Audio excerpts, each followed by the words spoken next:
اپنے اندر لو، سمو اختیار کرو۔ تو اب اللہ تعالیٰ کے لیے بھی صبر ہے، حلم ہے، برداشت ہے۔ اتنی دنیا اللہ کی بغاوت کرتی ہے، اس کے باوجود اللہ تعالیٰ سزا نہیں دے رہے، چھوٹ دے رہے۔ تو اللہ کیا کرتا ہے؟ حلیم ہے، تو برداشت کرتا ہے، یعنی عذاب کو ٹالتا ہے۔ ہمارے آپ کی طرف تو برداشت کا مسئلہ ہے نہیں کہ آپ کو چوٹ لگ گئی تو آپ برداشت کر لیا۔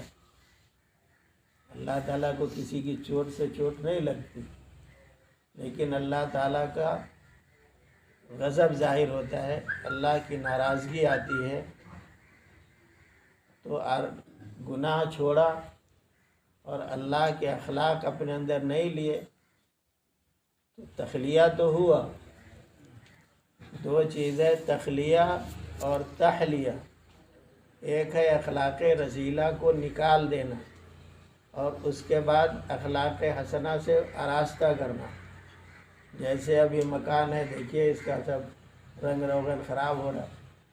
اب جس دن اس کا رنگ کرنا ہوگا تو سب کو کھرچ کر کے صاف شفاف کر کے، یا گاڑیوں کی ڈینٹنگ پینٹنگ کیا ہوتی ہے، وہ کیا ہوتا ہے؟ پہلے تمام زنگ کو صاف کیا جاتا ہے، ریگمال استعمال کیا جاتا ہے، اور جب بالکل زنگ دور ہوتا ہے تب اس کا رنگ چڑھایا جاتا ہے۔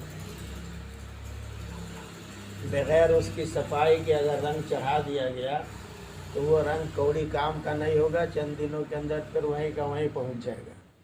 لیکن صفائی کے بعد رنگ چڑھے گا تو وہ رنگ مضبوط ہوگا، باقی رہنے والا ہوگا، دیر تک اس کا اثر رہے گا۔ تو اسی طرح ہمارا باطن سے پہلے کھرچ کر کے اخلاق رذیلہ نکالنا ہے، اور اب اس کے نکالنے کے لیے جب تک آپ اطلاعات نہیں کریں گے،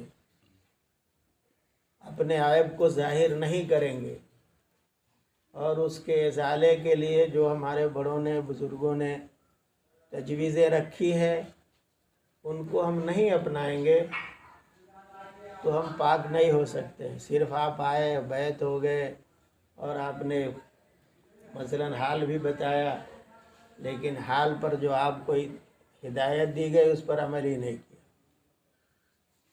بس اس کو پھر اگلے مہینے کے لیے خط اٹھا کر رکھ رکھا ہے، کچھ دو لفظ لکھ کر کے پھر پیش کر دیں گے، تو اس سے اصلاح نہیں ہوگی۔ اصلاح کے لیے تو مجاہدہ ہے، والذین جاہدوا فینا لنہدینہم سبلنا۔ جو لوگ ہماری راہ میں مجاہدہ کرتے ہیں، کوشش کرتے ہیں، مشقت اٹھاتے ہیں، تو ان کے لیے اللہ کا وعدہ ہے لنہدینہم، ضرور ہم ان کو ہدایت دے دیں گے۔ لیکن ہماری طرف سے طلب ہی نہیں پیدا ہوتی تو ہدایت آئے گی کہاں سے؟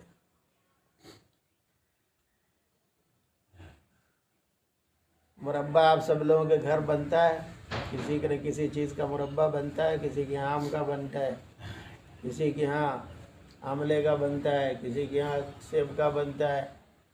تو جتنا مربع بنتا ہے ان مربع کو، اس پھل کو کتنے مجاہدے سے گزارنا پڑتا ہے۔ ایک آملہ آتا ہے تو اس میں چھید کر کر کے اس کا کس نکالنے کے لیے ایک کام اس کا کیا جاتا ہے، پھر اس کو پھٹکری کے پانی میں ڈالا جاتا ہے، پھر اس کو ابالا جاتا ہے، ہر طرح کی جب صفائی اس کی ہو جاتی ہے تب شکر میں اس کو ڈالا جاتا ہے، پھر ایک عرصے تک شکر کی صحبت میں وہ آملہ رہتا ہے، ایک عرصے تک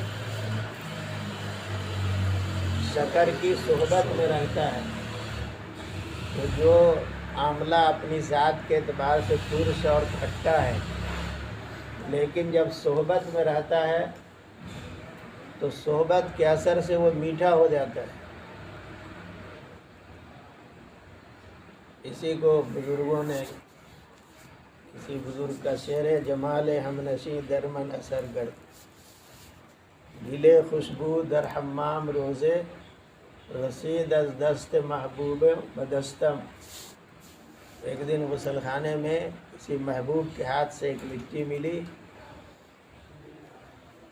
ودو گفتم کہ تو مشکی یا عبیری کہ از بوئے دلاویز تو مستم، تو بتا کہ تو مٹی ہے کہ عبیر خوشبو ہے جس سے دماغ معطر ہو رہا ہے. آخر تو کیا ہے؟ دیکھنے میں تو مٹی ہے لیکن خوشبو دماغ کو معطر کرتی ہے. تو اس مٹی نے جواب دیا بگفتہ من گلے ناچیز بودم ولیکن مدت با گل نشستم، کہا کہ میں تو وہی مٹی ناچیز حقیر مٹی ہوں جو آپ دیکھ رہے ہو،